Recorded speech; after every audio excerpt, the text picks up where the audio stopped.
El pulso por el poder en Venezuela entra en su recta final, la fecha marcada en el calendario desde hace meses. Este 10 de enero es el día de la toma de posesión del nuevo presidente. La clave es que solo hay una investidura, pero dos protagonistas. Es una jornada marcada por la incertidumbre y las incógnitas. La primera de ellas, ¿qué se juega Venezuela? Dibujar el futuro del país hacia más democracia o autoritarismo. Ahora lo que prevalece es la división política que ha dado la cara con estas movilizaciones en las calles. Ese apoyo social es una de las principales bazas de la oposición, tanto que ha sido el momento elegido por Corina Machado para reaparecer tras 4 meses de clandestinidad. Poco después de esta imagen, su equipo denuncia que la han detenido y liberado después. El chavismo lo niega y la califica de hacer un montaje para llamar la atención.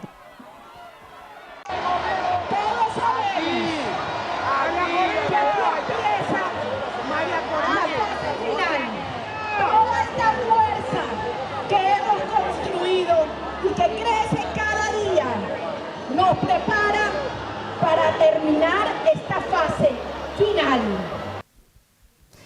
Aún con esta tensión, el objetivo de Edmundo González es estar hoy en Venezuela. Si lo hace, podría ser arrestado. Carteles como estos están distribuidos por todo el país y el gobierno de Maduro ofrece hasta $100.000 a quien ayude a capturarlo. Edmundo González cuenta con el apoyo del exterior, de parte de la comunidad internacional, pero Nicolás Maduro cuenta con el apoyo interno, del Estado, de las Fuerzas Armadas, y Caracas es hoy una ciudad militarizada. Nicolás Maduro está decidido a ir a esa toma de posesión a pesar de no haber demostrado ser el merecedor de esa investidura después de las elecciones marcadas por las sospechas de fraude.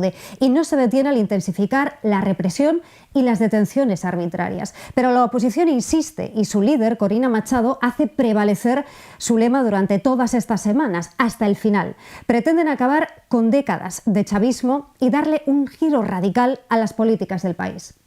Ante esta situación y con un país que está controlado por el régimen de Maduro, la pregunta es: ¿qué posibilidades hay de que Edmundo González llegue a esa toma de posesión y consiga ser presidente? Para responderlo hemos hablado con Miguel Otero. Él es el director en el exilio del periódico opositor venezolano El Nacional. Miguel, ¿qué posibilidades hay de que Edmundo González llegue a tomar posesión? Es un proceso complicado. Que vaya a llegar Edmundo González y llega al aeropuerto y entonces dice: yo gané y me voy a juramentar, eso también es imposible, porque esa es una corporación criminal que tiene secuestrado un país. Es peor que una dictadura. Ellos ya dicen: si llega Edmundo González, nosotros lo vamos a poner preso. En ningún caso existiría la posibilidad entonces de que hubiera una toma de posesión al uso en la que Edmundo González llegara y fuera investido con normalidad. No, eso no existe. O sea, estamos hablando de un proceso de rebelión. Tiene que ser una situación de conflicto, de confrontación. Si hoy la gente ve que está saliendo todo el mundo, se acabó el miedo. Si es una sola concentración civil y el régimen tiene ante esa concentración civil unos militares con una potencia represiva tan grande, los reprimen. Pero es que no es así, porque del lado de la concentración hay fuerzas policiales, militares que están del otro lado, que están del lado de la oposición. Entonces, en la medida en que esa concentración, acompañado de otras fuerzas, tenga más peso que el régimen, en esa medida es una confrontación donde va a tener un resultado. El resultado es que cae el régimen. ¿Y a partir de ahí? A partir de ahí, bueno, hay una transición, seguramente. ¿Cómo es esa transición? Nadie lo sabe. Que puede durar 3 días o puede durar 3 meses. Ojalá cuando se den cuenta que lo que tienen enfrente es demasiado poderoso, negocien algo para irse y que no haya un baño de sangre. El hecho de que hoy no pase nada o no logren el objetivo no quiere decir que después no suceda nada. Esto es una lucha que no se pierde. Y el liderazgo de María Corina y la combinación con Edmundo no se pierde porque no suceda nada hoy o mañana. Seguimos en la lucha. Hay una certeza: Nicolás Maduro se aferra al poder aun sabiendo que sería un presidente no reconocido por gran parte de la comunidad internacional y amenaza a quien cuestione su liderazgo. ¿Cómo es posible que el sucesor de Hugo Chávez haya llegado a este punto? Arranca el tercer mandato de Nicolás Maduro en Venezuela para los próximos 6 años. De cumplir todo este tiempo, habrá estado en el poder más que su mentor, Hugo Chávez. Ustedes elijan a Nicolás Maduro como presidente de la República Bolivariana de Venezuela. El bloqueo económico y las presiones internacionales no han podido parar la reelección. ¿Cómo es posible que Maduro llegue a un tercer mandato? El chavismo, la cúpula chavista en la que se encuentra Maduro, su esposa Cilia Flores, Jorge Rodríguez, Delcy Rodríguez, Diosdado Cabello, el fiscal Tarek William Saab, ellos son maratonianos de la resistencia. Han aprendido a vivir en bloqueo, han aprendido a manejar todo el aparato estatal, lo controlan al 100% y así se entiende que pese a la crisis económica y al éxodo masivo de gente, ellos continúen en el poder y no quieren soltarlo. ¿Qué apoyo real tiene en la sociedad? Los expertos calculan que tiene como entre un 18 y un 25% de la población y Maduro y Jorge Rodríguez pensaban que con eso les era suficiente porque su estrategia se llamaba 1 por 10, que cada una de estas personas que pertenecen a ese porcentaje entregasen las cédulas de 10 personas más, que son como el DNI venezolano, y con eso multiplicar los votos y ganar. Ellos estaban convencidos de que eso iba a ocurrir.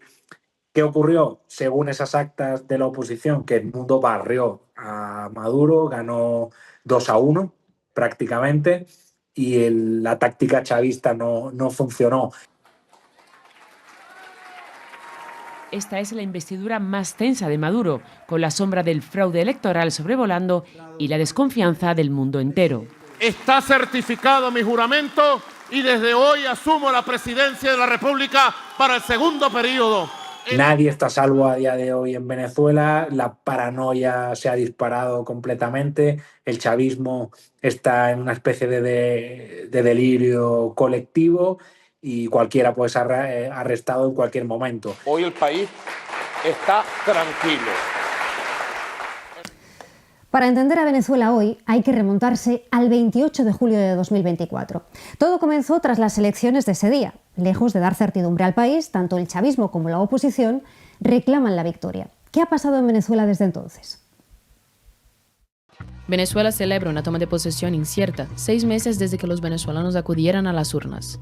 El país elegía entre consolidar 25 años de chavismo o iniciar una transición con el opositor Edmundo González. Pero, ¿qué ha pasado desde entonces? 28 de julio de 2024. Los ojos del mundo se giran hacia Venezuela. Largas filas, tensión en los colegios electorales y un apagón detiene el conteo. Las autoridades chavistas dan como ganador a Nicolás Maduro con el 51% de los votos. Pero la comunidad internacional desconfía. Estados Unidos, la Unión Europea y varios países latinoamericanos exigen verificar los resultados. Maduro responde. Maduro Moro, presidente reelecto de la República Bolivariana de Venezuela. La oposición rechaza los resultados. Edmundo González Urrutia obtuvo el 70% de los votos de esta elección. Y la indignación toma las calles de Caracas. Joe Biden y Lula da Silva exigen las actas electorales. El Centro Carter concluye que las elecciones no pueden considerarse democráticas. Las protestas se extienden dentro y fuera del país. 2 de agosto. Estados Unidos reconoce a Edmundo González como ganador de las elecciones de Venezuela. Dentro del país, el Tribunal Supremo, controlado por el chavismo, valida la reelección de Maduro. Y Maduro se enroca. El 9 de agosto suspende la red social X durante 10 días, acusándola de intromisión extranjera. Edmundo González y María Corina Machado, los líderes opositores, convocan protestas y la justicia chavista amenaza con detenerlos. El señor González Urrutia va para el expediente y en el momento que se decida la sentencia, usted tiene consecuencias legales graves. Son más de 2.500 personas detenidas, incluyendo más de 150 niños. Un apagón masivo deja sin electricidad al 80% del país, mientras el gobierno denunció un supuesto sabotaje eléctrico. 7 de septiembre. Edmundo González, que había estado escondido en la Embajada Española en Venezuela, pide asilo político en España. y promete regresar en enero para asumir la presidencia. Informarles que hoy en horas de la mañana llegué a Madrid. Es que Edmundo González le salió cobarde. La presión internacional crece. El Parlamento Europeo reconoce a González como el presidente legítimo de Venezuela y Estados Unidos intensifica las sanciones contra el régimen chavista. 4 de octubre. El Centro Carter certifica la victoria de la oposición y afirma que los comicios carecen de legitimidad. En medio al caos, Maduro declara la Navidad en Venezuela, aunque el país atraviesa una de las peores crisis económicas y sociales de su historia. La ONU renueva su misión para investigar violaciones de derechos humanos en el país y acusa al gobierno de Maduro de crímenes de lesa humanidad durante el proceso electoral. 19 de noviembre. Estados Unidos da un paso decisivo al reconocer formalmente a Edmundo González como el presidente electo de Venezuela. Dentro del país, las represalias del régimen no cesan. La Fiscalía abre una nueva investigación contra Machado por traición a la patria, y las calles siguen exigiendo el reconocimiento de González. A un mes de la toma de posesión, la oposición a Maduro recibe el premio Sájarov de la Unión Europea. Acepto con gratitud. Maduro anunció una reforma constitucional y confirma la presencia de México y Colombia en su investidura. El año termina con una polémica. Maduro multa a TikTok y exige que abra oficinas en Venezuela. Edmundo González arranca 2025 con una gira internacional. Busca respaldo político y el apoyo de los ciudadanos, a los que llama a tomar las calles. Líderes como Joe Biden y Javier Milei le expresan su apoyo, pero el chavismo sigue firme, aumentando las amenazas. El 10 de enero marca un momento clave, una toma de posesión y 2 candidatos.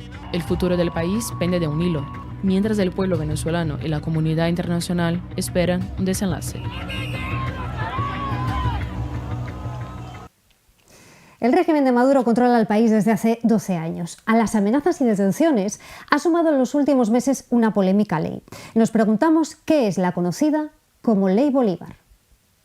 La ley se declara sancionada, la Ley Orgánica Libertador Simón Bolívar contra el bloqueo imperialista y en defensa de la República Bolivariana de Venezuela.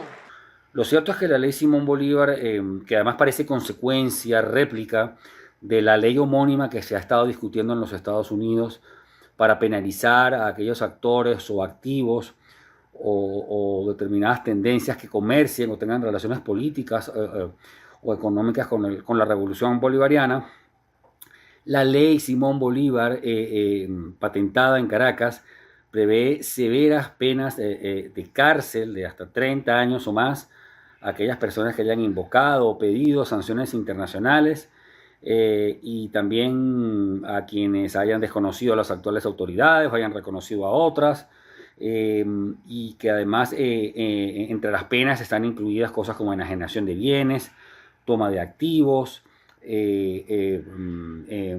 prohibición para participar en actividades políticas, inhabilitaciones perpetuas, entre otras. Una ley como sus mismos promotores lo reconocen, enormemente severa, y que parece pensada un poco para el chavismo atender a un principio básico de su conducta en estos años, que es radicalizar para estabilizarse, profundizar la revolución para encontrar estabilidad, buscando algunos interlocutores en actores opositores de formaciones pequeñas, moderadas, que tienen intereses comunes con el chavismo y que conviven con el chavismo en la Asamblea Nacional, y digamos sacando de la legalidad o enfrentando hasta lo impensable a los actores políticos de la oposición democrática venezolana, que está reclamando el triunfo de las elecciones del pasado 28 de julio, en un marco que le abre las compuertas a un nuevo capítulo de la crisis, porque si la nueva administración de Trump endurece las sanciones contra Venezuela, es muy probable que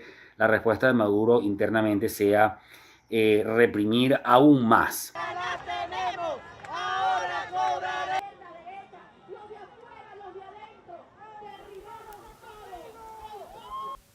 Preguntas y respuestas para tratar de entender esta nueva etapa incierta para Venezuela, que está marcada ahora por el aislamiento y las sanciones internacionales.